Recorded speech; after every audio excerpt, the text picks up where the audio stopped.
Hey guys, Ben here from Corner Flag Games, and welcome to the FIFA 18 World Cup Road to Glory.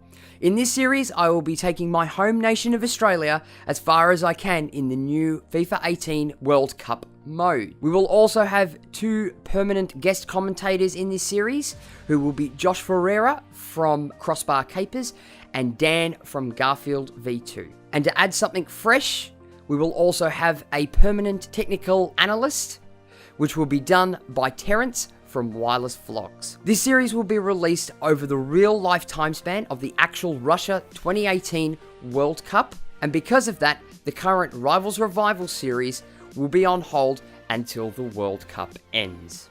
So gear up guys, because the guys from the Lads Entertainment Network are bringing you some content to sink your teeth into. So now I'll segue into that by introducing the two special co-commentators that I will have for this series. So firstly, we throw to Josh from Crossbar Capers. How are we, guys? We are good, mate. We are good. Thank you very much for jumping onto the co-commentary panel and replacing Andy Gray, and I don't remember who the second commentator is, but thank you for replacing them. And secondly, we will now segue into our second co-commentator, and that is Dan from Garfield V2. Hello everybody, hello guys, thanks for having me. Not a problem, mate, not a problem. Thank you very much for joining me on this road to the World Cup journey. So as things currently stand on screen right now, you will be seeing the official Russia 2018 World Cup groups, and you will see that we have selected Australia. So this is how things are going to run. So in our group, we shall have France, Peru, and Denmark. So our first game will be against France. So what I'll do now is I will throw to our technical analyst, Terence from WirelessVLOGS, to give us his rundown on the group. Thanks, Ben. So I'm going to go through each nation we are going to face in this year's World Cup and just give a player to watch. So we'll start with France. Now for France, my player to watch is going to be N'Golo Kante from Chelsea. He is my player to watch, however, I think they are going to look to target Griezmann up top and play through Paul Pogba in the middle. We'll move on to Peru, who I think the player to watch for Peru will be Jefferson Farfan, the striker. Andre Carrillo will also be a very dangerous player out on the wing. And it's interesting to see that Paulo Guerrero is now cleared to play for Peru after his drug ban. And lastly, Denmark. Denmark obviously have Kasper Schmeichel in goal, who is going to be instrumental in anything that they do and achieve. I think he's undoubtedly one of the better keepers going into the World Cup. My player to watch for Denmark, however, is of course Christian Eriksen. He is undoubtedly their best player and will be very dangerous. But I also want to make mention of Andreas Christensen, who is a young talent playing in the middle of the back line, and I'm looking forward to seeing him play this year's World Cup. Back to you, Ben. So thank you very much for that, Terence. A very well-rounded analysis from our technical analyst. Yes, I finally got there. So without further ado, guys, we're going to jump straight into this game against France. So our first game will be played against France in the group stage at the Kazan Arena, founded in 2013 with a capacity of 45,000. And here we are, it's the first game of the group stage. It's France facing off against Australia. Okay, so here is the France lineup playing in a 4-4-1-1 formation. It is Laws in goal, Sidibe, Koscielny, Umtiti and Mendy in the back line. Four in the midfield in Dembele, Matuidi, Kante and Lamar. Griezmann as the centre attacking mid, and Mbappe up front as the striker. And here is the Australia lineup playing a 4-2-3-1. It's Matt Ryan in goal, a back four of Risdon, Milligan, Sainsbury and Behic. Two defensive midfielders in Jedinak and Aaron Moy. Three in the higher midfield in Lecky, Tom Rogic and Robbie Cruz, and Jamie McLaren up front as the striker. And in our first game of the group stage, it's going to be us kicking off first. So lads, I shall now ask you for your official tips. Jeez. I'm going to go 2-0. 2-0 for Australia. Yep. Okay. Dan, your official tip. I think it'll be 2-1 to Australia. Okay. Fantastic. Alrighty, guys. Well, let's continue on with our commentary. Absolutely. If only we could see it. Unfortunately. Yeah, unfortunately, share play. is non-existent. It wouldn't matter anyway because share play is you can't. Only one person can be watching anyway. I think. Ah. Yeah. So There you go. So thoughts on the lineup, Josh? Considering you're Australian, what are your thoughts on the lineup? Again, is not really seeing what you put out there because I can't see this. Couldn't see the lineups personally. I'll virtually take a stab at what you've pretty much, I'm guessing, would be the lineup without having players there we should have there. Yeah, look, it's pretty much a stock standard, basic Australian, every day of the week lineup. Not much changes with the front line, not much changes through the midfield.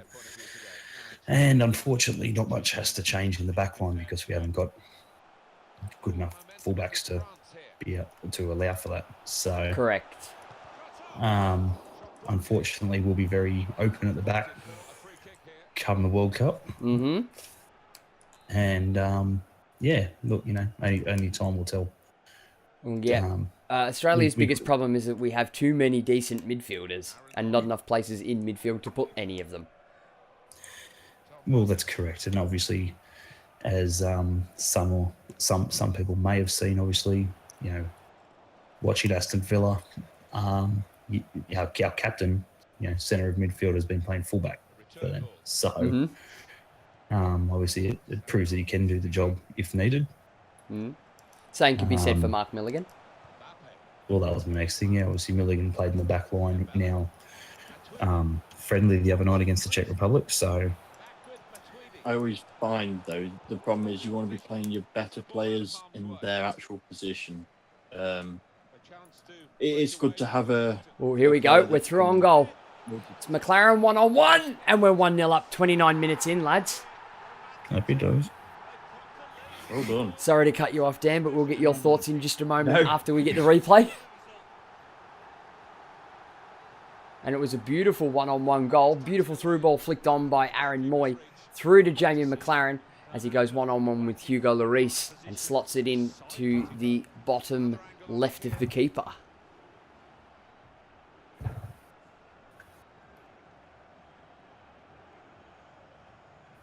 What a goal. And it does, in fact, come to the number 11, Jamie McLaren, with his first goal in the group stages. Oh, the late call-up. The very late call-up.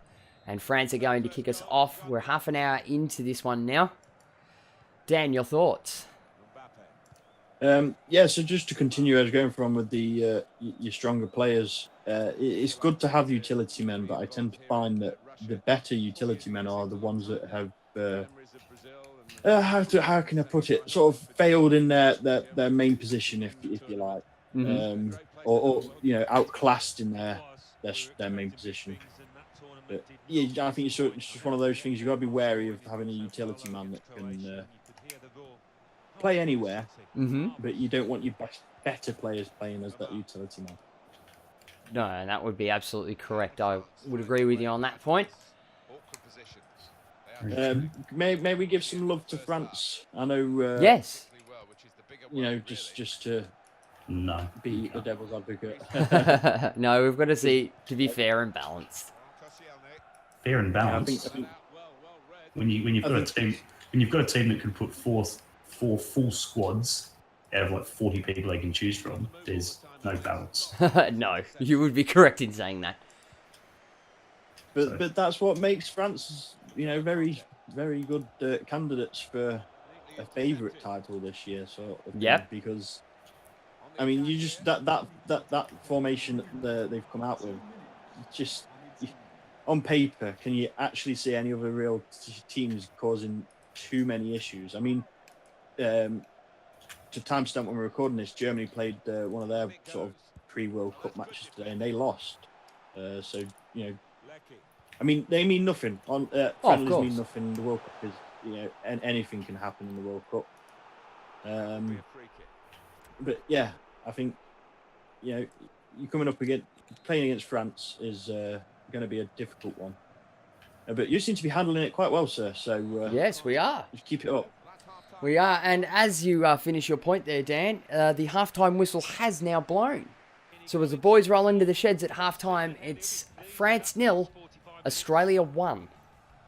Alrighty, guys. So here are the match facts as the boys roll into the sheds at halftime. So I'll now throw to my technical analyst, Terence from WirelessVLOG, to give us a rundown through the match facts. Thanks, Ben. And at halftime, we have Australia 1 leading France 0. Australia 2 shots with 1 on target to France's 2 shots, none on target, which means a shot accuracy of 50% for Australia and 0 to France. We have Australia leading possession with 53% to France's 47%. The pass accuracy is quite interesting, however, with France 92% to Australia's 86%. So a few of those passes up forward are going missing. Now, the link-up play between Aaron Moy and Jamie McLaren has been excellent, and that led to the first goal at the 30-minute mark, scored by Jamie McLaren. Thanks, Ben. Back to you. Thank you very much for your analysis once again, Terence from WirelessVLOGS. So, guys, without further ado, we're going to jump straight back into the second half. Here we are at the kickoff again for the second half. France are going to get us underway. Okay, lads, I'm sick of this professionalism. It's already starting to sound boring, so let the banter commence. Oh, thank fuck for that. Oh, Jesus Christ, I can undo me fucking pants. Unbelievable. Wow, I had my pants on so friggin' tight. I didn't, I was trying to be so professional. And... My apologies to people who have already left the video. You're now going to miss all the good stuff. I did want this series to be a little bit more professional, but after listening to, the stringent hold back on the first half, it kind of got a bit boring to my ears, so I just went, you know what? Screw that. Screw the non-swearing. Fuck that. We're gonna banter away at this. And at the end of the day, as I said, we're not here to make money. So we have lives and shit. Yeah. And because of that reason, we are doing this at 11 o'clock at night. We are in Australia anyway. So on a school night, I might add. Pardon? On a preschool night. Yeah, exactly right. Exactly right. Big day of work tomorrow. I think I've had 2 hours sleep. No, a bit more than that, about 4 hours sleep. Yeah, but the Lencast was fantastic. I actually haven't had a chance to sit down and actually watch it, redo it and go through it. So everyone else who hasn't seen it, guys, go over there and have a look at it. Well, it's a long one, and I left the technical difficulties in there.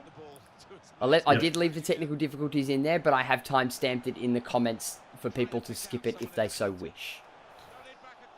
Very professional of you. Well, no, to be professional of me would to be to cut it all fucking out, but I'd already rendered it and uploaded it. I'm going to say, it's one of those things, the technical difficulties that we had with that podcast when we were recording it yesterday. It's sort of, powers beyond us, uncontrolled, really. Yeah. So it's only fair to leave it in. We're only human. That's right. It gives a bit of humanism to us. Yes, we are humans. We're not just footcards who like to play football games and talk football. And yes! Footcards. Here's a joke for you, Josh. Oh. Who is the least likely to score out of the current Australia World Cup squad? Well, Matt Ryan, but again, if we're talking about actual player, it'd probably be a toss-up between Milligan and Degemak. Really? Maybe not Robbie Cruz? Because he's useless. Robbie Cruz got one. Holy shit. Robbie Cruz not only got one, but it was a decent one. Yeah, right. So there's my joke for the episode. Wow. Oh, well, you should play the game more often. You might score small goals. He's lucky he's even getting a run. If Naboot was actually in this squad, I'd be playing him over him. He actually played all right the other night, to be fair, Robbie Cruz. Couldn't really fault him. He set up a few decent chances. And said no one ever. Well, said friggin' not very often. Anyway, well, yeah, he has been very lackluster in recent years.